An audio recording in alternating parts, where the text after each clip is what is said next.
can all rise for the Pledge of Allegiance.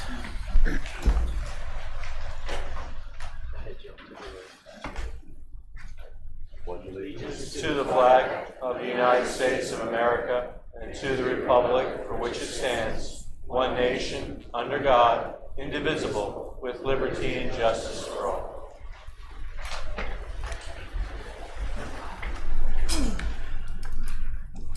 Good evening, everyone. We had executive session prior to tonight to discuss personnel and legal. Can I get approval for a consent agenda, A through C? In addition, we're going to add the financial report dated May 31st, 2004 to that. Can I get a motion for approval? So moved, Mr. Chairman. Is there a second? I'll second. Any discussion? All those in favor? Aye. Aye. Confirmed appointment, none. And then folks, before we move on to legal solicitor's report, we're going to shuffle the schedule a little bit.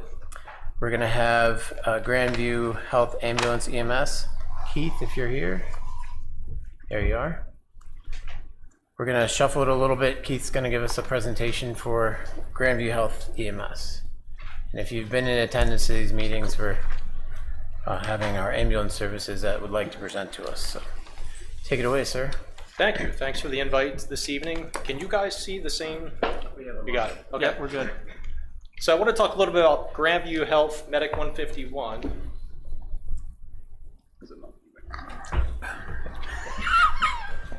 So this is a brand new system, so we're still getting the bugs we'll out bear of with it. you. And it's working flawlessly. Great picture. There we There go. you go. Thank you very much. Grandview Health Medic 151 has been in service for 40 years. We offer 3 different levels of service to the community: 911 response, medical transport, and I'll explain a little bit more about what that means in a few minutes, as well as paratransit van. So this would be just paratransit van would more or less be giving someone a ride home from the hospital. It doesn't afford any insurance coverage. It's something that's a service that's really for cash to give people a ride back to their homes. We have the primary coverage area for 911 services to East and West Rock Hill, Percy Borough, and Hilltown Township, at least a portion of that. It was just recent that Sellersville and Silverdale boroughs decided to change their primary coverage to a different unit. Talking a little bit about our staffing, as I said, 911 service, 24/7, 365. We have a minimum of 1 ALS, meaning Advanced Life Support Unit, in service, at least 95% of the time being our goal. We really kicked things into gear last September to really kind of redouble our commitment to that. Medical transport, we have a BLS, which is a basic life support unit that will help to transport patients home that need a little bit more care than what a paratransit van might be able to afford. That service really acts to amplify the services that we offer in terms of 911, meaning if that truck is not out on a transport, they would also be available to provide 911 coverage services to the community. At this point, Monday and Tuesday, we are definitely staffed for that. The remainder of the week is a little bit more challenging in terms of staffing, but minimum of 2 days a week, and whenever we can beyond that, make sure that we have that second truck in service. In that case, really talking about daytime hours. So daytime hours, ALS truck in service, BLS truck in service Monday, Tuesday, and an additional one we can. The 911 service would cover, again, 24 hours, but to be kind of doubled up at least during the daytime period. And as I mentioned, paratransit van, giving folks a ride home weekdays and weekends as staffing permits. I think everyone aware, I know you've had some presentations probably last month that talks a bit about paramedics and EMTs. This really is a national issue. A few different snippets, from 2021 through 2023. I think the most recent being December of 23, talking about the shortage of paramedics and EMTs and really across the nation. We are not immune from that same struggle. I would suggest to you most times when you see folks, even in the audience tonight, they work for more than one EMS service. Sometimes Grandview, sometimes others. I think it's very commonplace at this point for paramedics and EMTs to work for multiple. I would say that's the more common factor, is to see them working for multiple organizations, not just one. Talking a little bit more specifically about Medic 151 and our journey over the last year. So really, we had a problem. I don't think there's any hiding that. We had a problem that we really felt needed to be addressed, and it was about this time last year that we redoubled our efforts and seeing what we could do to really recommit ourselves to the 911 service, EMS 151, and how we could better serve the community. So back in really Memorial Day timeframe last year, coming into June, we increased our pay rates for our staff. Pay rates continue to climb, as with most labor force in really the area across the nation. Paramedics and EMTs, it is a bit of a supply and demand issue. Not many of them, and certainly those that are working are commanding premium dollars. In addition to increasing staff rates, we established a weekend program that rewarded people from committing to a certain number of weekends to really make sure that we could get those more difficult timeframes scheduled and covered. And as I mentioned before, in September, we really redoubled our efforts in terms of making sure that we were committed to that 911 service. Prior to September, there were occasions where that truck was assisting with medical transport and not just 911. Again, I'll talk about that a little bit more in future slides here, but I do want to start to paint the picture. When we talk about medical transport, this could be transporting a person from hospital to home, or, as we will talk more, transporting a patient from our hospital to another healthcare system. That could be from Grandview Health to CHOP, in the case of a sick child. That could be from Grandview Health to either Doylestown, Lehigh Valley, Penn Medicine, in occasion if there's some kind of a heart issue that needs to be attended to. So I don't want people to be thinking that this is giving grandmom or grandpop a ride back to their home. This is certainly more intense than that. In April, we signed a student affiliation agreement with 2 organizations to help bring paramedics trainees to Grandview. We'll be able to start training them and hopefully trying to replenish that paramedic workforce. In April, we partnered with a group called Acute Care Medical Transport to help facilitate transport out of our hospitals, so trying to find another group that can help us to do that. The challenge here really is Acute Care Medical Transport, guess what? They employ paramedics and EMTs. So once again, we are all going after the same labor and really kind of chasing the dollars up for them and ultimately becoming a greater and greater challenge for the community as well as for us as a healthcare entity trying to pay for this, because you can imagine pay rates are going up, reimbursement from insurance is not. That is staying flat. And we are in the process of, again, evaluating our pay rates, looking at different types of sign-on and retention bonuses to see what we could do to retain our workforce and recruit additional. So talking a little bit now about in-service time, and this is generic, not specific to Hilltown. I will have a next slide that talks about Hilltown. The in-service rate that you're seeing there, this is looking at this calendar year. Unfortunately, Bucks County suffered a cyber attack in January, so we were missing about 1/3 of the data from that month, so I just elected not to show. It just gets too confusing. But looking at February through May, in-service time, now we're talking about the amount of time that a 911 truck is in service.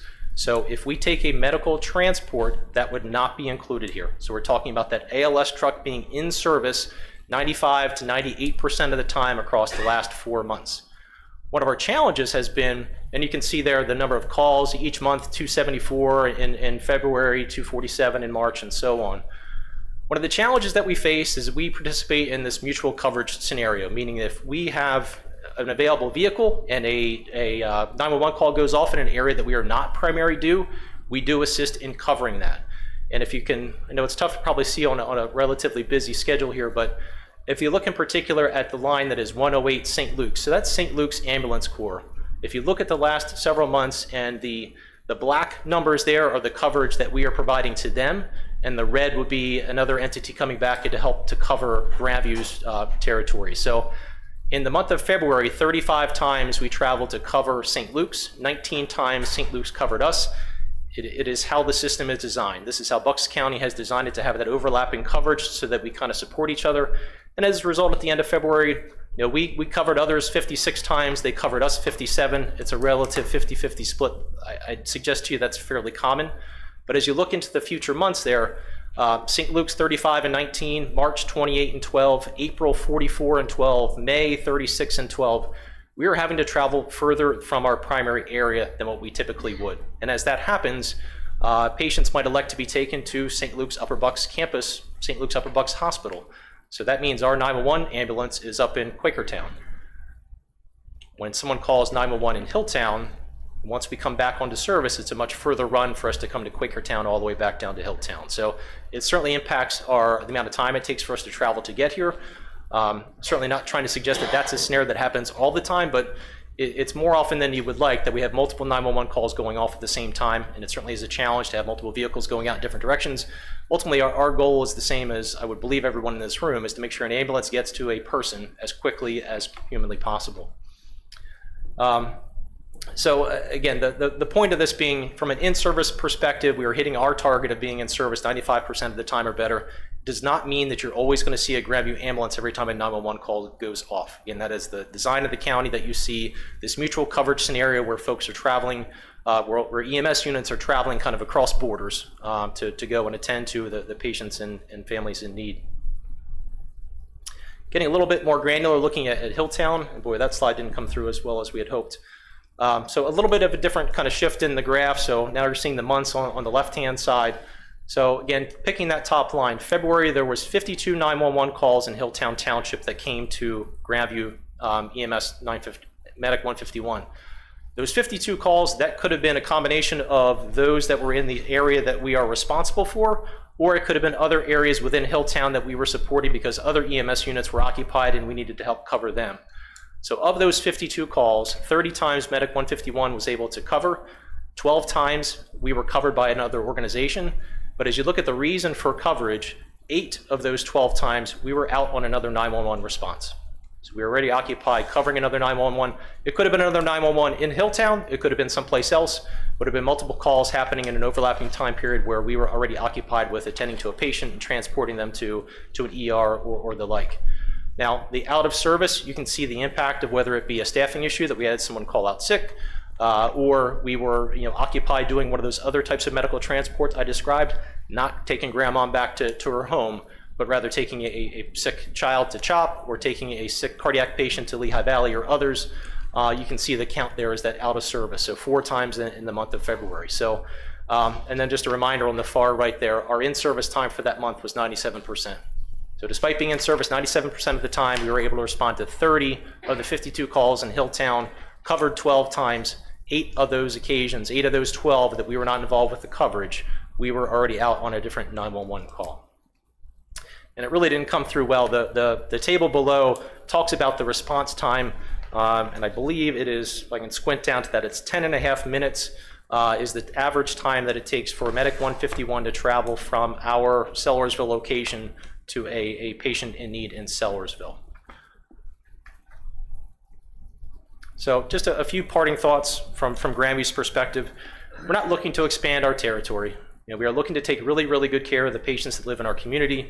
We've been in this area for 110 years. Our EMS unit has been here for 40 years. We've seen other organizations come and go, and Grandview remains. We want the person in distress, whether that be a patient on the side of the road, the police officers involved with caring for that patient until we get there. We want that person to receive care as quickly as possible. We are not interested in this, what has become a competition between different EMS units, the mudslinging that is going along with that. I do invite all of you to ask questions of us about how we respond and what we are trying to do and why we may not be all that you want us to be at a given time. But certainly the world has gotten complicated with regards to the shortage of staff of EMS units. This labor shortage has become this pay rate race that is going on, and as rates increase, I can tell you for us as an organization, we subsidize our EMS service to the tune of roughly $600,000 a year. So we are losing $600,000 a year to provide the service. What we've seen in other communities is as they need to fund their pay to their employees, that they start to come to municipalities asking for dollars. We have never done that. Maybe we should, but we've not. And that certainly is not an excuse to say that you should take the level of service that you get for free and be happy with it. Quite the contrary. We are dedicated to providing the service that we can to our community and take that to heart. We live here too. And as far as the medical transport that takes place, I would also ask you also to keep in mind, these are also your community members. This is not taking somebody back to Philadelphia. This is taking a Hilltown resident from our hospital back to their home. So as a hospital, we have the responsibility to make sure that patients are cared for and done so in an expedient fashion and done well. So certainly our world is a bit more complex than maybe some of the independent EMS units that are out there. But as I said before, we don't take it lightly. And in fact, we're happy to be here tonight to talk about what it is that we do. And I'll stop there. And if there's any questions, happy to answer them. Jim, questions? I just had one. You mentioned the image trend, which unfortunately the slide was a little blurry. Yeah. You said the average time was 10.35. You said that was Sellersville to Sellersville. Did you mean Sellersville to Hilltown? I did. Sorry. Okay. I apologize. Okay. No, that's okay. From leaving our unit to arriving on scene of the average call in Hilltown, it's 10.35. Thank you.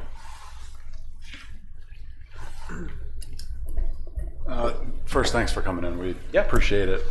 For St. Luke's, any idea what challenges they're experiencing that's kind of drawing you guys up there? so Yeah, much, or- I think they're having some staffing problems of their own. Their liaison, their EMS liaison did come down and give us a heads up that they were having some staffing problems and to expect that at least in the short term that we were going to see more traffic going up in that direction. Okay.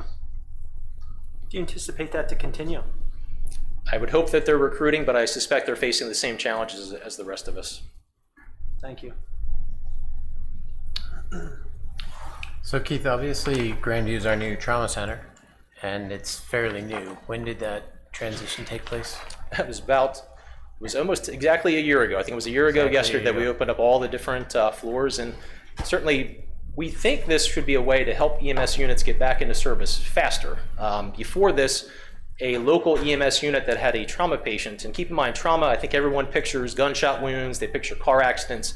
This could be something as simple as a person that falls, maybe possibly hit their head, and they're taking a blood thinner.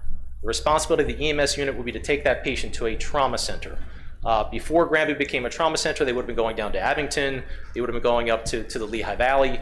Now they don't have to travel as far, they can bring that person to Grandview, and hopefully, like I said, get back into service a little bit quicker because they don't have to travel as far.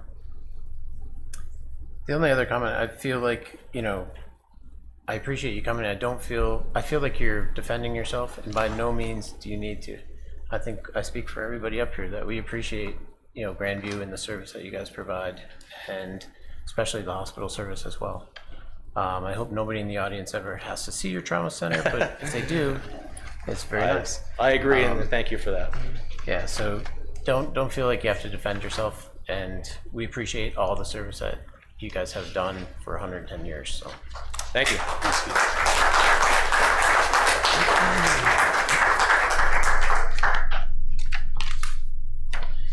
okay, back to the agenda. Legal solicitors report. Thank you, Mr. Chairman. We have a zoning hearing coming up in a matter of, excuse me, Kristen Hollenbach. Is Ms. Hollenbach here?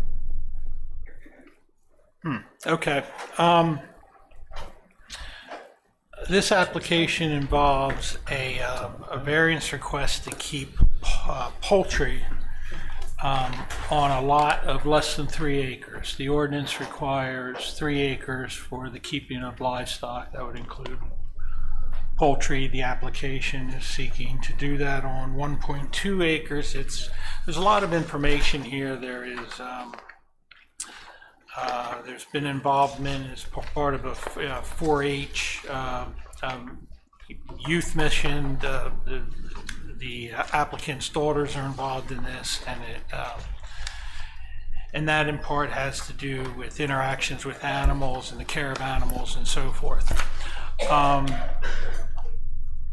not much, there's not much more to it. It's I think a rather straightforward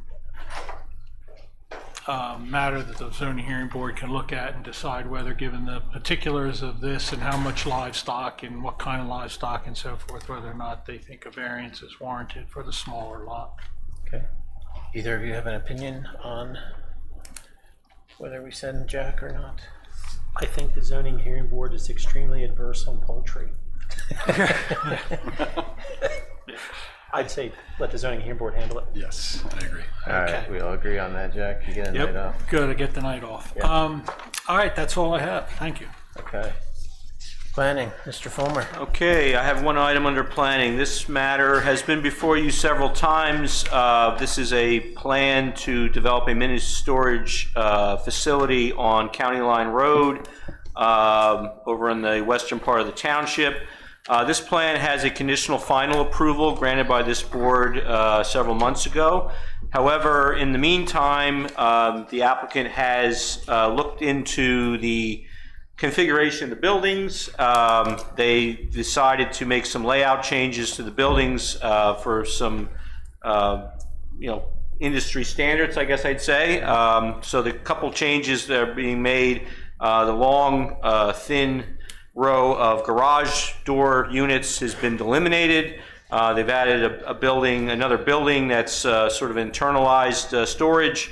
They've reconfigured the storage buildings a little bit closer together and clustered them closer toward the road, and eliminated a parking lot, which is not necessarily a requirement of your ordinance to have parking for these types of units.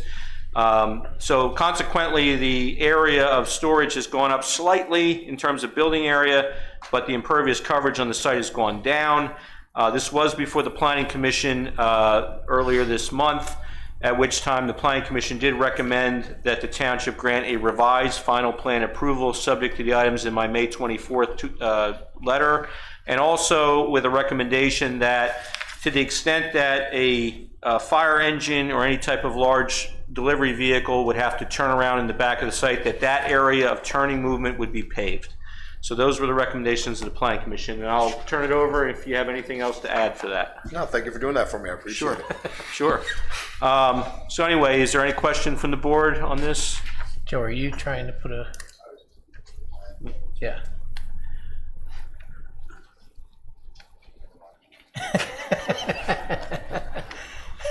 It's good effort though, Joe. Yeah. Any questions for? I have none, Mr. Chairman. No, I'm good. Questions? Seems pretty straightforward. I mean, I hate to have you come here with no questions, but It's all good. yeah, Nice ride, you know? yeah, seems pretty straightforward. Do you need a motion? So if the board's inclined to approve this revised final plan, it would be subject to the compliance with the May 24th engineering letter from my office. And if you'd like to mimic the Planning Commission's recommendation of paving the turnaround area, I would add that as part of your motion. So I'm looking for a motion to approve the revised final land development plan conditioned upon completion of the items contained within engineering review correspondence dated May 24th, 2024, and to pave the turnaround area in the rear of the site to accommodate truck turning movements. Can I get a motion? I'll right. do it. Yep. So moved. I'll second. Any comments? All those in favor? Aye. Aye. Thank you. Back to you, Tim. All right, moving ahead, I guess, then to engineering, amended MS4 stormwater plan. So, as you're aware, the township is obligated under DEP requirements to implement what's called a pollution reduction plan to address stream cleanliness in terms of sediment loading and so forth. The township has been in the process of doing a number of projects that deal with that type of requirement. However, it's looking at the plan that was adopted in 2019, there are several projects that we've determined since then are not feasible for a variety of reasons. So to provide some optionality to the township to complete its obligations, we've proposed some additional projects to replace those that aren't feasible. We've gotten DEP's feedback on those projects. They're in agreement, but the township must adopt a revised plan officially at a meeting so that the plan becomes effective.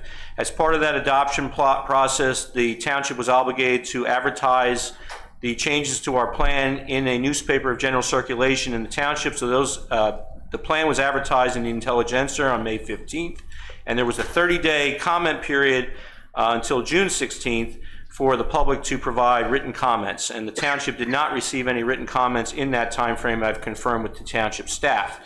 So what I'm asking the board tonight to do then at this point is to adopt a motion to approve the revised plan, and so that we can then share with DEP the adopted revised plan. Okay. Can I get a motion to adopt the amended pollution reduction plan total maximum daily load, which of course we know as PRPTMDL, as part of the MS4 program required by DEP. We'll make a motion. Okay, so moved. Second? Second. Before we vote, is there any public comment from anybody in the room? Okay, seeing none. Any further comments from us? No. All those in favor? Aye. Aye. That's all I had. Thank you, Tim. Thanks, Tim. Okay. Unfinished business. Is Eric here? There he is. Eric, come on up. Eric is from Max Performance. And I understand, folks, there are a lot of people that have comments about Max Performance, and I think that's amazing, and I think it's great to have passion. But in addition to passion, I'm going to ask you guys to also have respect. This gentleman's here to present some facts and have you guys ask some questions. Just please do it in a respectful manner. And Jack, before we start, do you want to walk them through, anybody that's out there, the process, just so they know Sure. ample time will be given to them for future comments? Yeah, so we're all on the same page here. So what's happening tonight is another presentation of a sketch plan. There's no decision to be made after tonight by the board. When the applicant, if and when the applicant submits a formal plan to the township under the controlling statute, which is known as the MPC, then a clock will start running. At that point, the applicant will go to the Planning Commission, get comments, come to the Board of Supervisors, maybe do that multiple times. And it's during that process you will also have a chance to participate, meaning the public. There will also be a chance to see whatever changes, whatever comments are produced regarding the plan from the review by the township's engineer and by review of both county and possibly state agencies as well. What's important to bear in mind is that this is a process and there are rules regarding this process.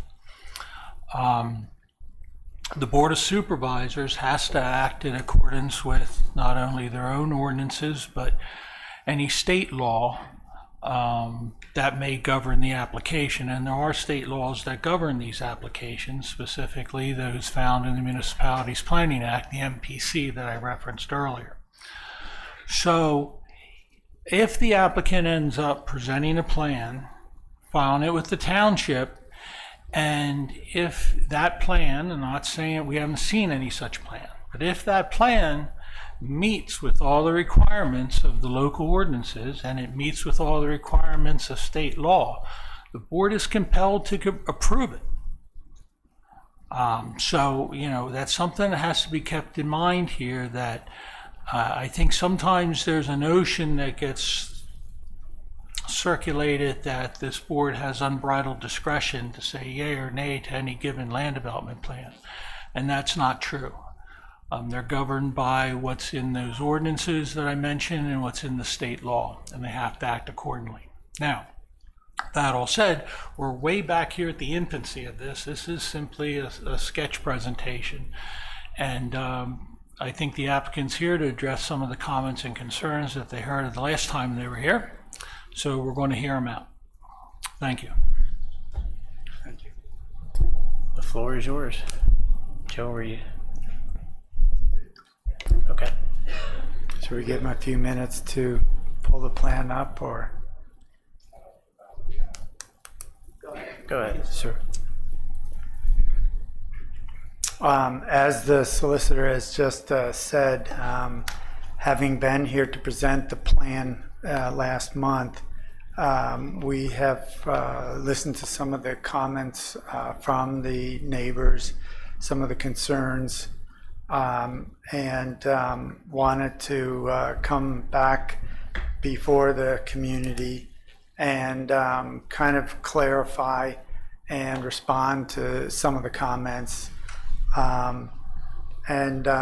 Again, just make certain we're all on the same page. So to that end, we wrote a letter to the township after hearing some of the concerns from the community on our proposed project. We wanted to directly address some of the concerns. I don't think that the past meeting was the time nor the place to dive deeper into engagement, as the meeting was running late and I wasn't sure we should discuss any further than what we had discussed. So we took the comments back under consideration and thought through them long and hard, and have listed some of the specific issues and concerns.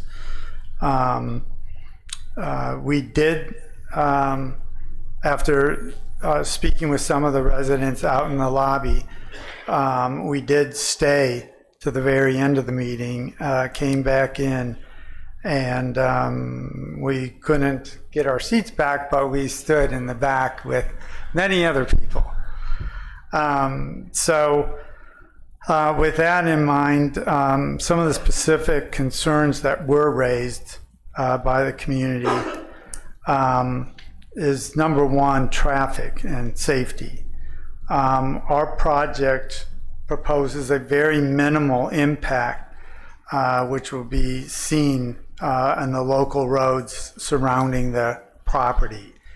With regard to UPS and FedEx services, I'm sure both UPS and FedEx are on the local roads daily. We expect pickups once a day from both services. With regard to Amazon, the firm rarely orders anything from Amazon. It might be one or two things a month that get delivered. It's not something the firm uses. Again, it's our belief that the Amazon delivery trucks are on the local streets already, and our one pickup a month wouldn't change that significantly that anyone would notice. With regard to the heavy trucks, we do have tractor trailer delivery. Typically it's once a month, if that. Sometimes there's a month that's skipped. And that truck is something that is scheduled. We considered, knowing that these deliveries are from that truck, we could sign our property and make arrangements with that truck service not to use Devonshire Way. We could sign our property. We wouldn't need to sign the public right of way. But we'll have that conversation and we'll have that direction given to our supplier. With regard to trash trucks, currently the firm has a every other week schedule with both the trash and recycling. There probably won't be any need to do it once a week. Right now it's very low on every other week.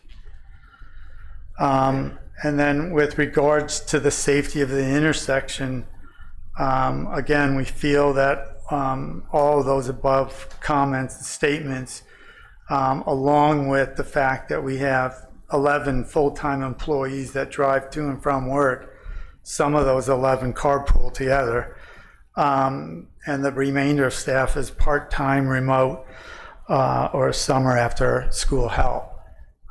So again, very negligible.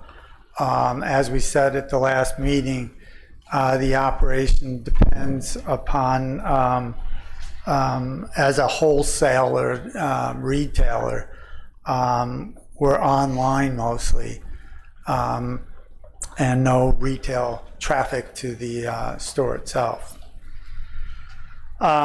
One of the statements, or a few of the statements, were, well, what if the business grows? Or even worse, what if the business fails?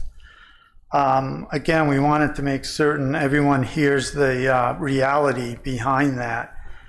The business has been started in 1983 and has been steadily growing in both revenue and profit for the past few years coming out of the pandemic. It's been better than going into the pandemic. It's a family-owned business, again, since 1983. The workers are right here, right from the local area here. Hilltown, Souderton, Hatfield, North Wales, Harleysville, Lansdale. It truly is local.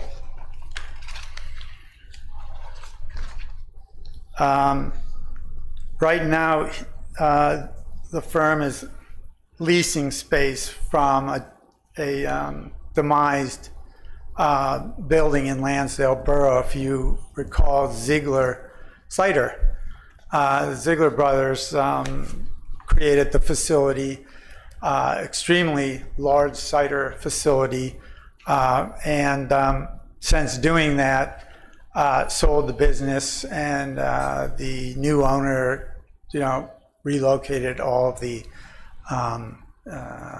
operations. So the building itself has been demised into tenant space, and the firm Max Performance is leasing currently. So the lease is approximately 136,000 cubic feet of storage space. The premise that is leased has a height restriction due to the way it was constructed and the fire code in the borough. So it can't be stored, product can't be stored any higher than a certain height, limiting the storage space on the square feet to 136,000 cubic feet. The proposal here in Hilltown is that the new structure could currently house approximately 396,000, maybe 392, depending on the shelving units, but certainly enough to not only have enough to start with, but have enough to grow into. The business has been able to weather the 2008 recession as well as the 2020 COVID pandemic, and the firm is extremely confident that they'll be able to weather future economic changes. They're very strong. It's 40 plus years. They have saved some capital to create this new facility in this new building and wish to do so on this site. Third is people have gone on Google Maps based on Max Performance's existing address, and literally when you pull up Google Maps in that address, it seemingly could be confused that we are operating entirely on our own in that facility, when the reality is there are other users sharing that same building, and the parking lot is full of Asplunk trucks or Pico Energy trucks. It looks like we're running a huge operation, and that's not us. It's other tenants in the same building. So I just wanted to point that out, and we provided a Google Map image with the tenant space that we actually have versus the rest of the facility that's tenanted out. Number 4 is there were comments made to get out of Hilltown and go find an industrial park somewhere else. Well, the firm has looked up and down 309, in and out of Hilltown. There is, again, after 40 years of leasing and having saved the funds to create something or lease something, the commercial leases out there are just not fit for the size we need. They're either way oversized or way undersized. And no matter what size they are, they're way overpriced. And so the space that might seemingly be out there waiting for us, it just isn't there. And Eric can tell you more about the search to find some real estate and the brokerage he's used. And then lastly, Eric was raised in Telford. His family still lives in Telford. His father is still helping out with business. It's a great central location for the Max Performance Enterprise, and for the staff and for his family. I'm sure, or we are sure, both sure, that there will be more concerns that come up tonight and maybe through the entire process. But we wanted to know and let the community and the supervisors know that we're committed to work with the community to make this project a success for everyone. We feel as though this use is as benign as a use you could expect for the zoning that this parcel is in and for its location on Bethlehem Pike. This is a location on Bethlehem Pike that buildings such as this, which is a very low building compared to the residential around it. Some of the residential around it could be as high as 35 feet. We're going to be somewhere around 24 feet, 1 story. We're going to tuck it into the slope. We're going to buffer it. As you know, this is a tri-corner property. With the roads, we're going to be buffering all 3 sides of this parcel. We're not looking for any variances, although this is a difficult piece, and some applicants beyond us might require variances because there's 3 front yards and an obtuse angle to the property and a triangular shape. We're not here to ask for variances. We can meet the code requirements, and it's our intent to do so.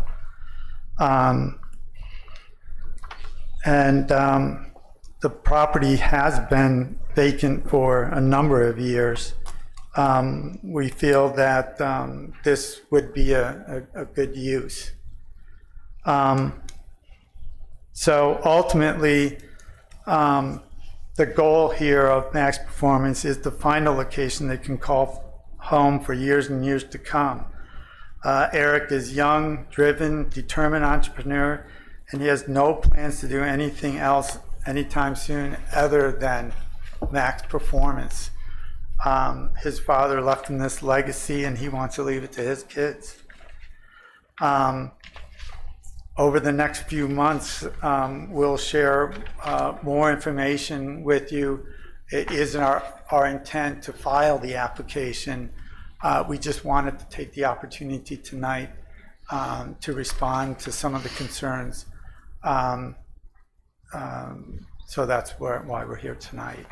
And we're happy to answer your questions or any questions of the neighbors tonight to share the reality of the proposal and how it can fit well with the community and not detract from the community. So we hope you'll hear us out, and we'd like to work with everybody here tonight. Before we move on, do you mind stating your name and position? My name is Anthony Hiblin. I'm a consulting engineer licensed in the Commonwealth of Pennsylvania since 1991, and been land planning, land engineering, site engineering, stormwater management since 1986. So it's been a few years. Thank you. I've been here in Hilltown and throughout southeastern Pennsylvania through those decades. Thank you. I'm sorry, I just wanted to chime in because Anthony Just tell did us who that you well. are. I'm Eric Casperson. I run Max Performance. He really did a good job explaining that. I mean, that was my letter. He kind of just took it and ran with it. So there's not much left for me to say at this point. I just appreciate you guys giving us another chance to come respond to some of the concerns. And again, this is still a process, so, but hopefully this helps. So if there's anything, I know Anthony went over most of it, but if there's anything you guys would like to ask, I am Eric, obviously. do you mind describing what you sell again? So, in general, it's restoration parts for classic vehicles. It's pretty much 90% wholesale. We do have a little bit of online retail, but it's online. E-commerce, most of what we do is just, we do a lot of assembly work. I think we brought up the locks. That's the bulk of the business and the staff and the time. Storage is assembly work. We have a little production room that goes into a lot of assembly of, I mean, I don't want to get into details of it, but in general, it's automotive parts. We have a very small office, production room, and the warehousing. We won't ask your trade secrets tonight. Not that I would give any out. Do you have any questions or comments? I do not. So folks, we don't mind opening this to public comment, but just please be respectful. Also, try to come up with new points so we're not repeating ourselves all night. Mr. Chairman? Yes. Oh, can I just ask one question? Yeah, please. Remind me the size of the site again? Acres or the building? Acres. Just under 3, 3? I believe. Okay. Thank you. Sorry, Jack. Sorry about that, man. I just couldn't remember. Thank you again for letting us come back. Okay. Miss, did you want to come up? Just state your name, your address. Margaret Leckie, 192 Sturbridge Court. I live in the development next door to. Before we comment, and we all are here to comment in some way, and I'd like to say something later, but could you explain, the picture does not make sense to me. How do you get in there and how do you get out? Are you showing driveways, parking? Over here, is this how you get in and out? Is this how we're supposed to see this?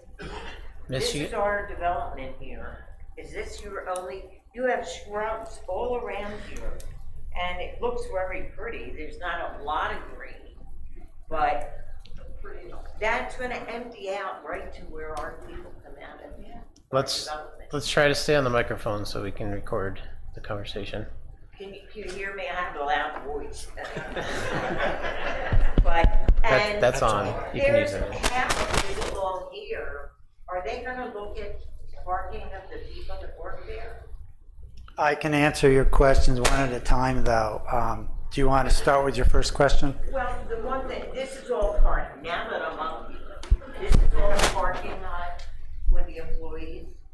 You're pointing at the parking lot for the employees, yes. And where is this truck supposed to come in, and or the fire engine, and turn around back here? Keep in mind that this is a sketch plan and there's a long process of land development where all these fine details will be worked out. All right, folks, you have to remember, this is phase 1 and it's not even a required phase. This is a long process. It looks like you're gonna put a lot of greens in there, but I can't see how you're gonna maneuver and how we're supposed to live coming out of our development, and that's the only way you're gonna get out. There was a serious accident here in our neighborhood, and the fellow still isn't back on his feet. So they are my concerns before we even get into any comments. The visual looks good, but it just doesn't look like enough space for me. So the access point will be located directly across from Devonshire Way. It's So these are good gonna be planning. Little bushes, and we're gonna look at all this parking. It's good planning sense Folks, to line up the let him answer, driveways. please. Okay, so that the traffic on Keystone knows that people are either turning left or right. We're looking to create an entrance that is safe and that the sight line, left and right, going in and coming out of that driveway is as safe as possibly could be. So that's why it was located at that point, because the sight lines and the traffic speeds are the safest of both roads.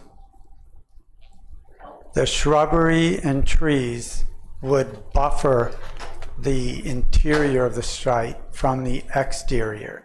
So the entire perimeter of the site will be landscaped and consistent with the township requirements. All landscaping will not interfere with the traffic sight lines and safety lines. I'll stop at this and we can get on to the meeting. This is not a happy face. Keep in mind, our own engineer will be reviewing the plan as well. Okay. Public comment. Eric, can I ask Eric something? Sure, come on up to the mic. Come up to the microphone, please. Tell us who you are, give us your address, and then you can ask them. I'm Marilyn Adamson at 194 Sturbridge Court. Eric, you said that you assemble parts. What are the actual parts you assemble? Is there anything you're assembling that we have to be concerned about? Fire hazard, anything like that? What are the parts that you're assembling? Again, I can go into really minute detail, but they're metal housings. They're locks. Like if you took apart your door lock or a trunk lock, they're just metal housings with a bunch of springs and tumblers. They're just really tiny pieces, but that's in essence, I mean, to answer your question, no, we don't, there's no fire hazard, nothing hazardous. We don't deal with batteries. So, I mean, to answer your question, no, there should be no concern. Correct, no chemicals, no what? No motors, we just do assembly work. So we have, nope.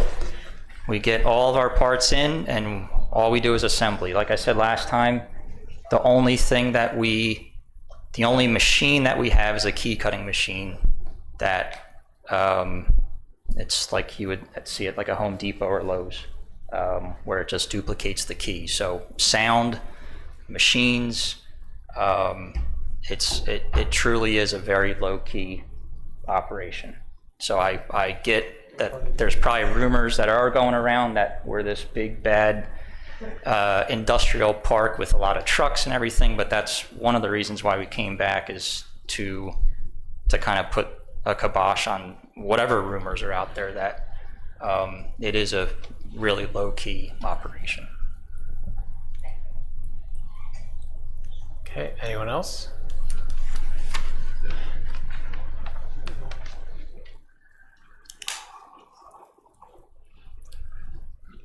Hi, Barbara Geitz, 4416 Bethlehem Pike. One thing I want to address is the trash, and you may not be aware of it, but I reside and I have a business on Bethlehem Pike near Keystone, and the trash trucks are out on Wednesday at 4 a.m. emptying dumpsters. And unfortunately, if this goes through, the community of Dorchester will hear a bang Wednesday at 4 a.m. So I want to make you aware of that. And also, I'm just wondering, is it possible to have your entry on Bethlehem Pike and not Keystone?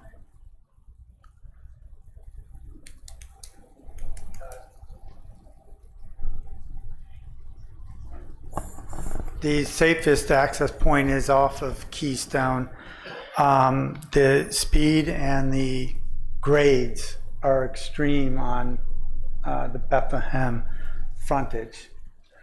So it's not our intent to cut into that bank, into that rock, and then not have the sight line there as well.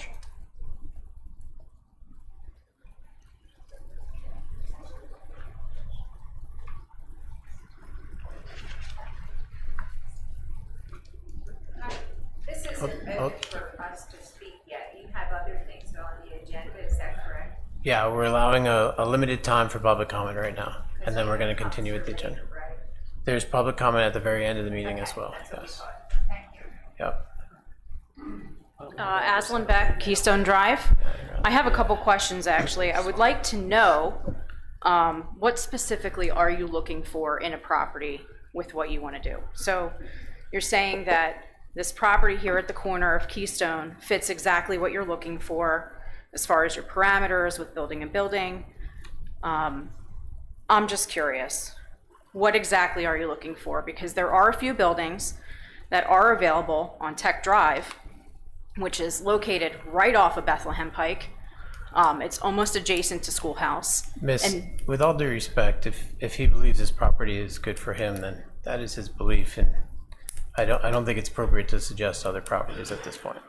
the only reason why I'm asking, and it's not out of disrespect, is maybe we could all walk away happy. Okay. So if I could help, I'm offering that service, that's all. Okay. It's not to be snide or rude or anything like that. That's why I was asking. Okay. Do you want to answer that, Anthony? Or Eric, either one? I would just say unless something, I'm open to, if you have something, then I've been looking for 3 or 4 years now, so. In other words, you're looking to buy, not necessarily rent. Correct. So, if anything comes up, I feel free to send something my way, but the location and just the location is very important to me. So we've been to different areas. I've lost employees because we've been too far south. So I want to, the location is ideal for my radius of employees plus my family as well. Thank you. To answer the question that was previously asked, there is public comment, but if you do have a comment about this max performance project, I would suggest asking it now.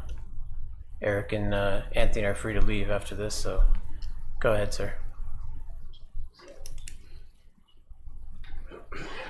Hats is better.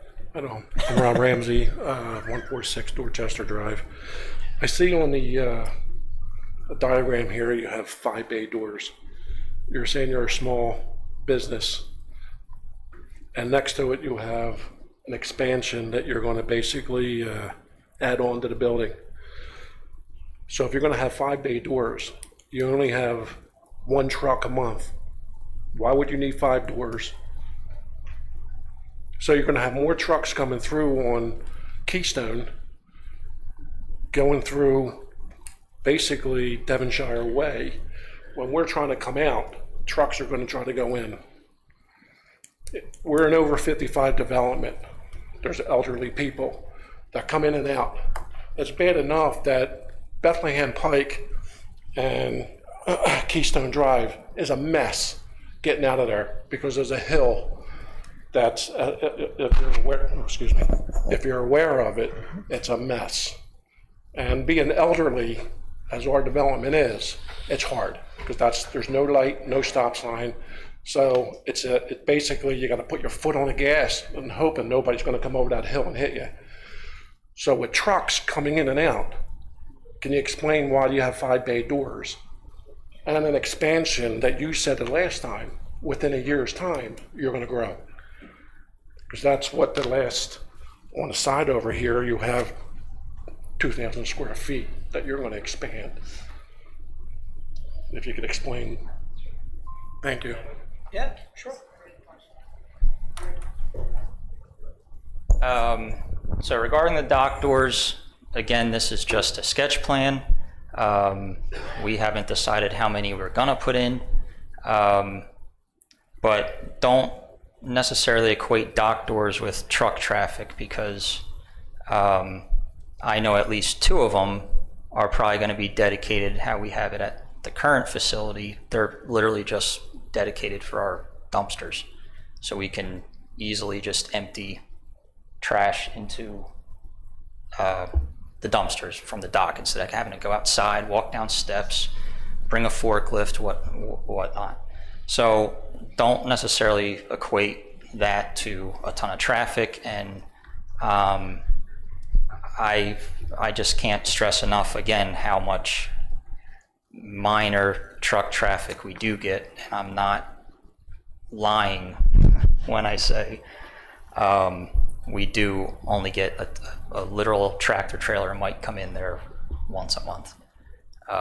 So again, it's not a final plan. This is a sketch. I put, 4 or 5 dock doors on there. I don't even know. I guess it is 5. But that's what my engineers wrote up.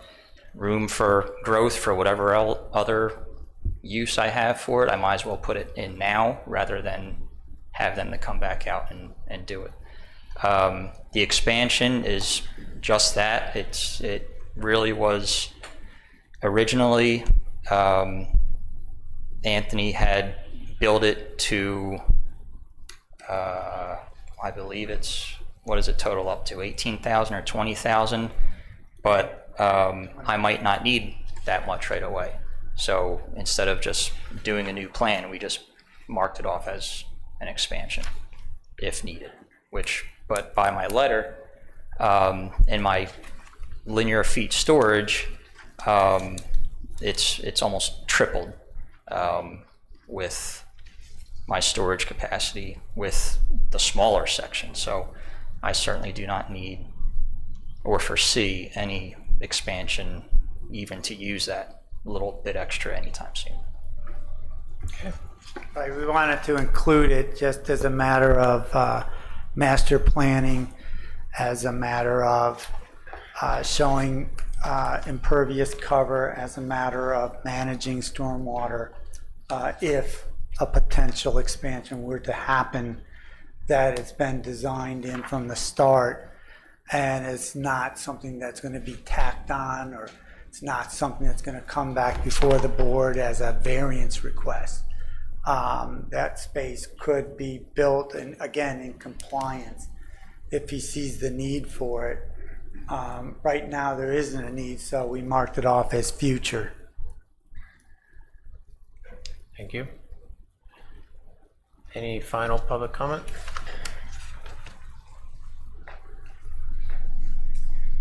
Kathy Lawler, 154 Dorchester. I'd like to direct it to Anthony. Did you, by any chance, approach or contact the state in regard to whether it was feasible to put a light in a Keystone and Bethlehem Pike? No, I did not call. Tim. Anthony, All right, you're gonna have to get to a Anthony, microphone, please. Sorry. It's all right, not your fault. Yeah. No, we have not had a pre-application meeting with PennDOT yet. Okay, thank you.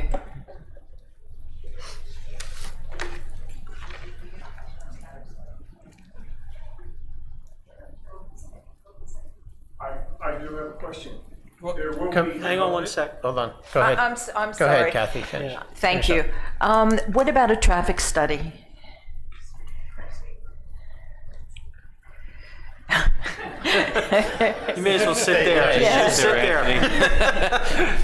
You're making me tired just walking. Yeah, exactly. A traffic study is not required, right, as of yet. Being at this sketch level, with the limited use we're talking about, it's my professional opinion, we don't need another traffic study. The project for the bypass is going to have more effect on this than the project itself. If at any point in time we do need a traffic study, we'll talk with the township and with the people doing the study right now for the bypass to see how they've included or not included the growth and the use of these subject parcels. Okay, thank you. Just, could I say something on please, that? Tim. Just to be clear, so the land development ordinance of the township has requirements for a mandatory traffic study for certain size uses or larger.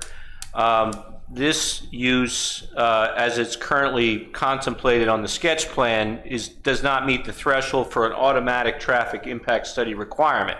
However, the ordinance does state that the township, at its discretion, could still require a traffic impact study if it saw a specific concern with the use that they would like to have analyzed at the time of the preliminary plan being submitted. There is a time frame involved in that. In other words, it's not, we can't wait till the very end of the project and say, oh, by the way, now you need to do a traffic study. So on the initial submission of the preliminary plan, when and if that ever gets to us, the township would have the ability, under the circumstances of what's being proposed, to require a study, and it may be for something as specific as the amount of truck traffic or some other concerns, safety or otherwise. So that is in the ordinance as a tool that the township may want to use if it chooses to. But Anthony is technically correct. It's not a mandatory requirement under the ordinance as currently, as the size of the use has not reached that threshold. So I just want to be clear on that. That doesn't mean it won't be a traffic study, but it doesn't mean there's automatically going to be a traffic study. Thank you, Tim. Yep. Sir, come on up if you'd like to make a comment.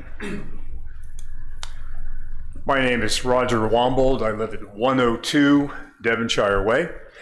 And I believe the concern that we as residents of the village of Dorchester have, which is of course directly across from this proposed property, the concern that we have is very much the issue of safety, and specifically traffic safety. It is one thing to talk about limited numbers of additional vehicles. And then the question is the reality, and that is over a period of time, as there is growth, it would appear as if that number is going to increase. Those of us who live there, and my wife and I have lived there for almost 5 years now, we're very much aware of the traffic activity, specifically along Keystone, and much of which comes from Orchard onto Keystone or off of Bethlehem Pike onto Keystone. And to suggest, for example, that arriving delivery trucks would be instructed ahead of time that they are not to access the entrance to the property through Devonshire. The concern that we have in reality is what happens if the delivery truck disregards that notice ahead of time, and we find them moving down Devonshire onto Keystone. And the problem too is that those of us who live there, we understand that there might be a limit in terms of speed limits, but as you come out onto Keystone from Devonshire, the age that I am, I know that it's a wise thing to look left, right, and left again.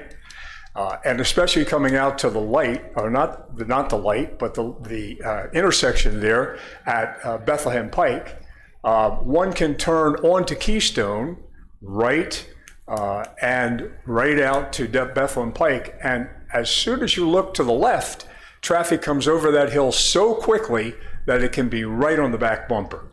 So just the volume of traffic that's there already and the traffic pattern that is there already, to add to that in any way is going to impact the safety issue. Not only the residents there, but those who are using that particular byway for other reasons. So we are concerned about that traffic flow, and that is something that I think would definitely warrant a study. And so the safety issue is a major issue. And then another quick question would simply be that of, and this is unrelated to the traffic issue, and that is if there is any noise impact that there's going to be from the operation of this facility. So those are the questions. Thank you, Roger.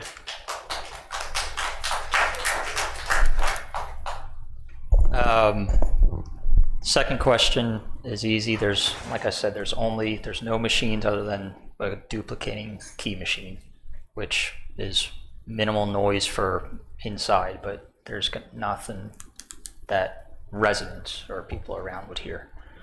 As for the traffic, I can only just say it's minimal use. With the trucks, with the employees that come in, we can build, we can grow with without hiring tons of new employees. We haven't been over, we've been at the 15 to 20 employee threshold for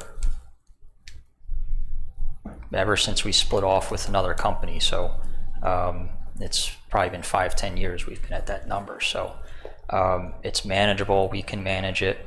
And again, I can't stress enough with the traffic. I understand the safety. That's one of the things, that's why we went into detail on that. So we certainly understand the safety concerns too. So we are taking that into account.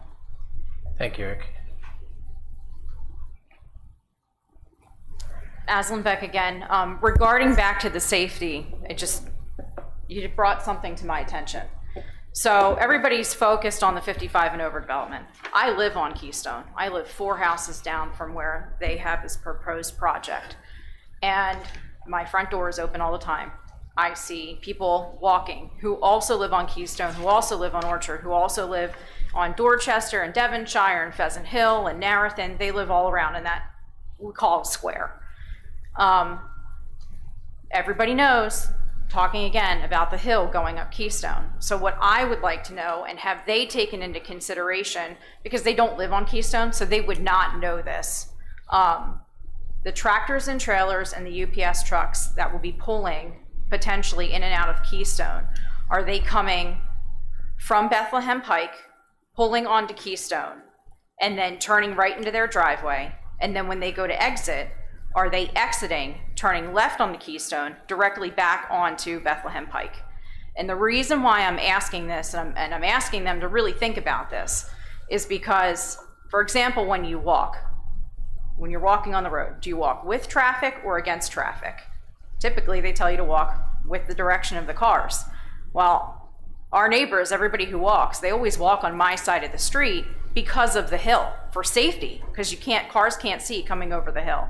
And I would just like to make sure that these trucks, even though I know they're once a week or once a month or whatever, that they would strongly take into consideration, hey, not to go down Keystone, not to go down Orchard, just, specifically pull into Keystone, pull in the parking lot, pull out of their parking lot, pull back onto Keystone and right out onto Bethlehem Pike, and not use the neighborhood roads. Because we do have delivery, we do have Amazon, we do have UPS, we do have FedEx. I've lived in this house my entire life. My dad had the house built, my sisters and I grew up there. I've inherited the house. So I've seen the changes. I have seen the big changes. We used to never have yellow lines going down the street, now we do. And with the increase of traffic, cars, trucks, everything, it really is a safety issue. People aren't gonna not walk, they need to walk, we should walk. But I want them to really take that into consideration, not to have these trucks coming down Keystone, coming down Orchard, and you're coming in, you go right back out onto Bethlehem Pike. Thank you, Miss. Yep. Thank you. So, last one, come on. First off, I just want to Wait. announce this design in women's clothing. I'm freezing. But we have a petition, there might be 90-some people that have signed against allowing this Thank you. to happen because of Thank you. the safety issue. And I'll get back here. Again, my name's Marilyn Adamson. I'm at 194 Sturbridge Court. So everyone is very concerned about the issue of traffic. We've all encountered issues where we've almost had accidents, and there have been several accidents, especially at Keystone and Orchard. There's one stop sign. There should be 2 more. The traffic is horrendous, as we've all said, at Bethlehem Pike and Keystone. It's actually should be called not Bethlehem Pike, it should be called Trash Alley, because we get We get Whitetail, Waste Management, Republic, all coming, verging in and out there. It's a nightmare, and it's very dangerous. We need an engineering traffic study, no doubt. I mean, we are a growing area. Just think, we have Rock Hill Community Center, we have A&T, we have Phoenix Physical Therapy, Off the Wall, a gas station now. We have a car wash, we have the Hindu church, we have Excel Auto Repair, we have the dental office going in there. We have, after Keystone, Waste Management, that's a huge issue. And it goes on and on. If you know the area, you know all the auto bodies, places that are there, the printing, the Lucky Dog, where everybody's drinking and then leaving, getting on the road. So that's another problem on its own. So Bethlehem Pike, as they were saying, there's elevations on both sides. When you go out Keystone, you do not see the cars coming. You get in that lane and all of a sudden a car's right on top of you. We're dealing with 50-mile-per-hour speed limit. Should never be. Absolutely incredibly dangerous. We have what am I trying to say? A lack of the stop signs, as I mentioned. We just here, also Weaver, Rector, Reinhardt, they're constructing, I'm sure, a beautiful building. But they have employees that are going to be coming in there. They have patients that are going to be coming in there. It's dangerous. And we feel that their safety is at risk. Every day they get on that road, when they go to work or go to the dentist, their safety, it's a huge safety risk. To add another building right now, while no one's doing anything about putting up a light or stop signs, we have no business doing that because we're affecting people's lives. It truly is. Go up there at 8 o'clock in the morning, 3:30, 4 o'clock in the afternoon, and try to maneuver all around these trash trucks. You're going to go down Bethlehem Pike, you're going to make a left onto Keystone. There's a trash truck there and cars behind it. They come speeding around the trash truck, and there you are, faced with an accident going to happen. So it's a huge issue, and that's why we have a petition there. Thank you. You're welcome. Thank and remember, Tim did explain that we'll have the option to, propose to ask for a traffic study when a plan is submitted. So thank you, gentlemen. Thank you all. I thought those were very well thought out questions and comments. I appreciate that. We're going to move on the agenda to unfinished business, COVID money use requests. So this is a process that's a little bit more in-depth involved than we anticipated, so we are tabling that for tonight. And we're going to move on to new business.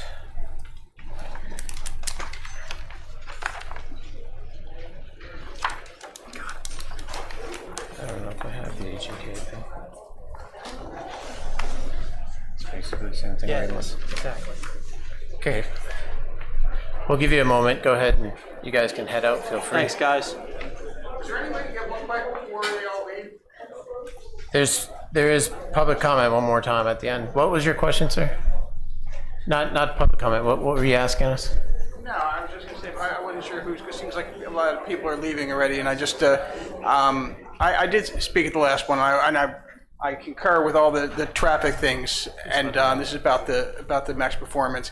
Okay. And going out and trying to make a left on Bethlehem. If you're behind a truck, you know how long it takes? You can dart out with a car. A couple cars and a truck, they'll never turn left. You'll be I go in and out. I live on Devonshire. I can look out and then I'll be able to see the entrance to their thing.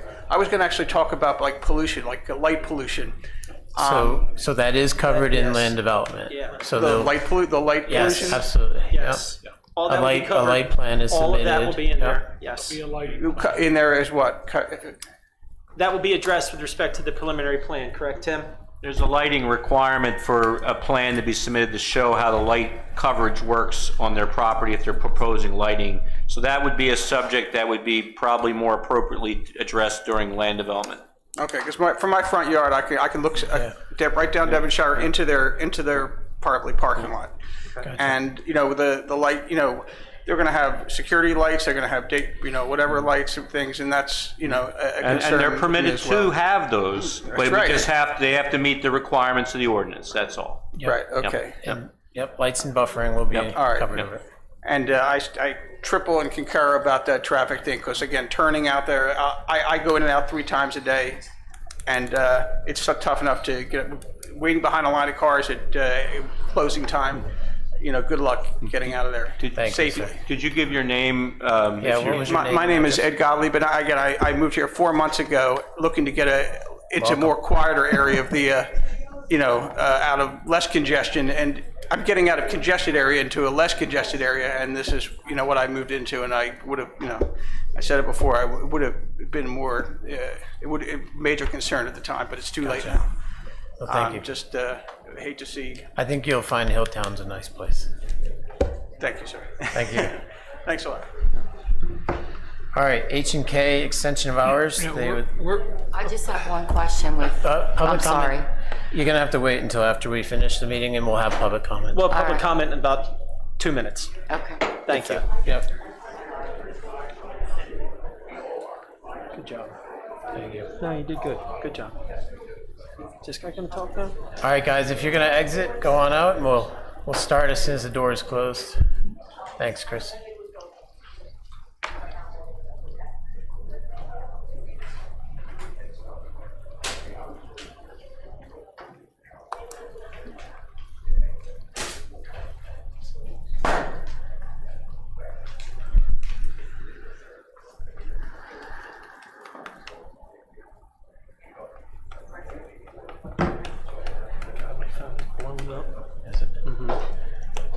All right, folks, if you want to continue conversation, that's fine. We just ask you to go to the lobby so we can continue.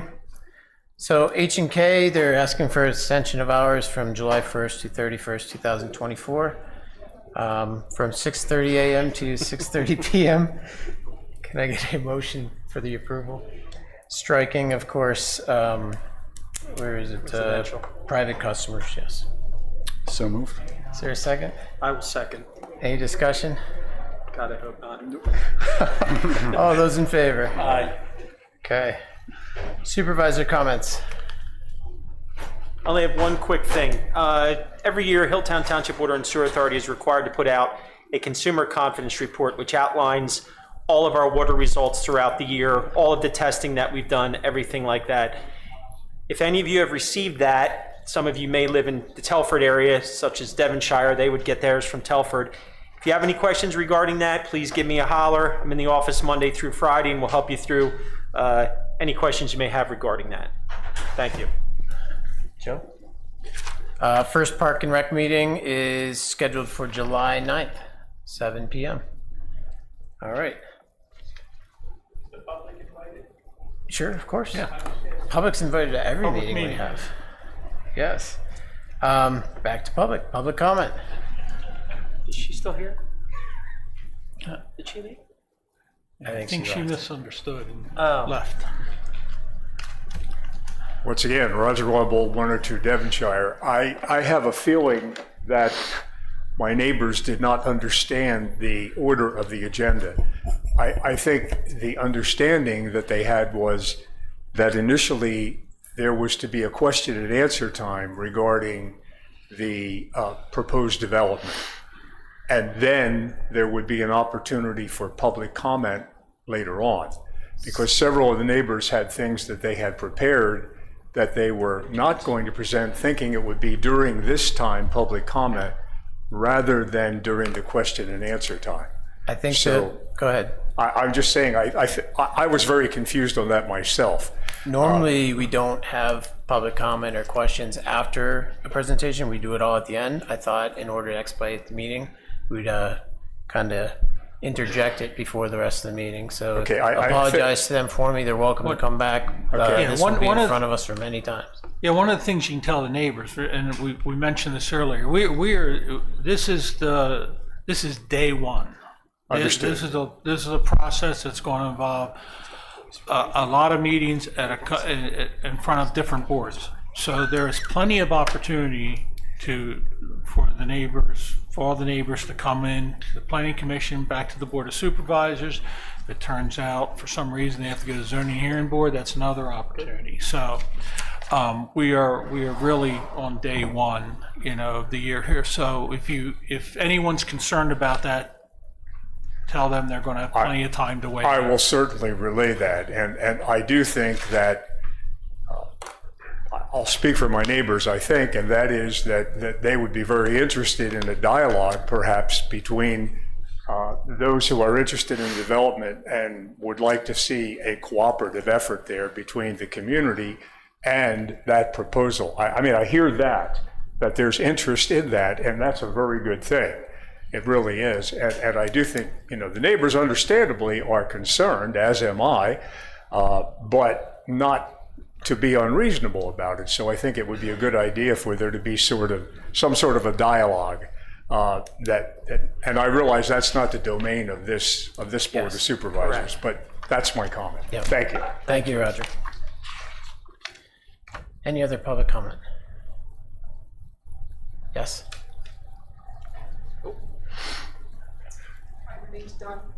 My name's Donna Stock, 521 Keystone Drive.